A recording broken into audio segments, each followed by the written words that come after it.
First, we remember a political trailblazer, Charles Rangel, the Lion of Lenox Avenue.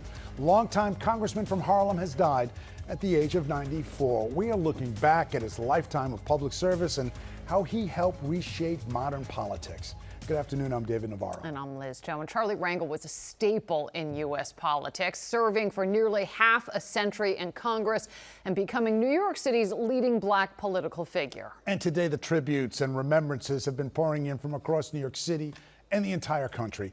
Eyewitness News reporter Kimberly Richardson in our newsroom with the very latest. Kimberly. Well, David and Liz, one word keeps coming up today as people remember Charles Rangel, that word being fighter, the fight for justice, opportunity for his beloved Harlem. He was not afraid to take the road less traveled. Even in his final years, he was out and about, leaving his unmistakable mark that for the majority of his 94 years alive, moved mountains.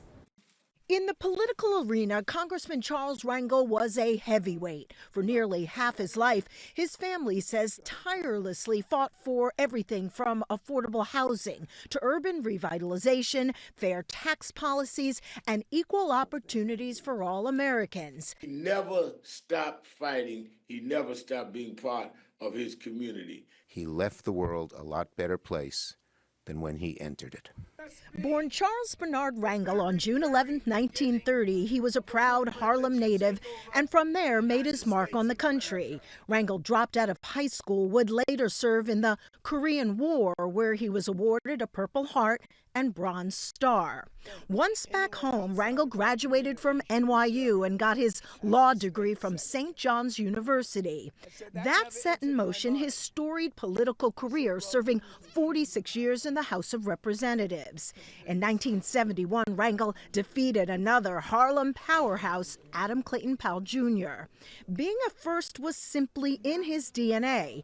Rangel was a founding member of the Congressional Black Caucus, the first African-American member of Congress to lead the powerful Ways and Means Committee.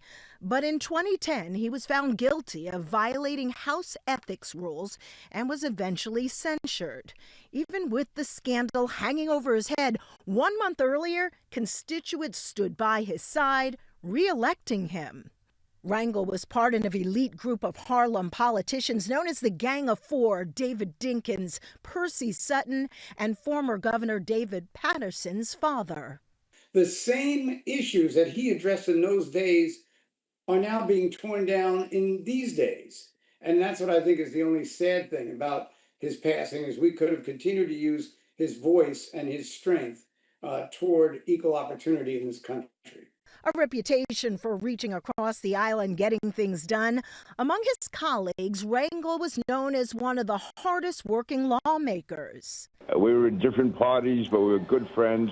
He was loyal. He was a true patriot. That relationship, something Rangel discussed with Eyewitness News anchor Bill Ritter in 2020. We'd love the opportunity to make a contribution.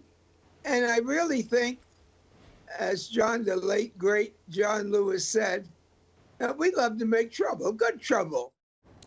Good trouble. Rangel met the love of his life, Alma, on the dance floor at the legendary Savoy Ballroom in Harlem in the 1950s. She died last October, also at the age of 94. The couple has 2 kids and 3 grandsons. The Rangel family says there will be a private service followed by a public celebration of life.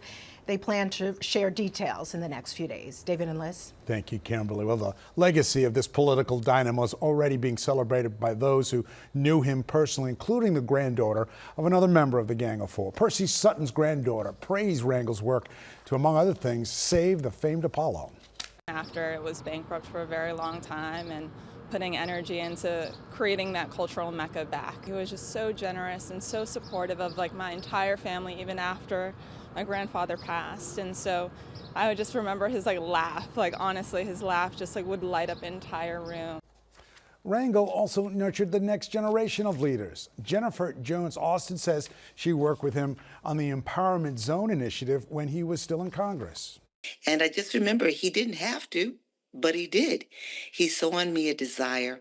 And for me, he was a giant. He was a hero who was continually marrying community with his country and serving to the best of his ability. He worked with City College after he retired from Congress. He also founded the Charles B. Rangel Infrastructure Workforce Initiative, which created jobs, especially in the Bronx. Well, Bill and Hillary Clinton are among those who enjoyed a long relationship with Representative Rangel. Over the years, they supported each other politically. Former President Clinton endorsed Rangel's bid for re-election in 2014, and 2 years later, Rangel helped Hillary Clinton when she ran for president. Today, at a Memorial Day parade in Westchester, they remembered their longtime friend and political ally as an honorable man who served with distinction and heart. Charlie urged me to run for the Senate. He was my staunchest supporter. I was so honored to serve with him for 8 years. He was a military veteran, so it seems appropriate to honor him and everything he did, not only for his constituents in Harlem, but literally for our state and our country. I'll miss him. He was a great friend. I'll never forget how he took the lead on this idea I had for enterprise zones, to get people to invest in urban areas and bring them back, and it worked, and he got the first one. He was a real patriot, a real hero, and a profoundly good man.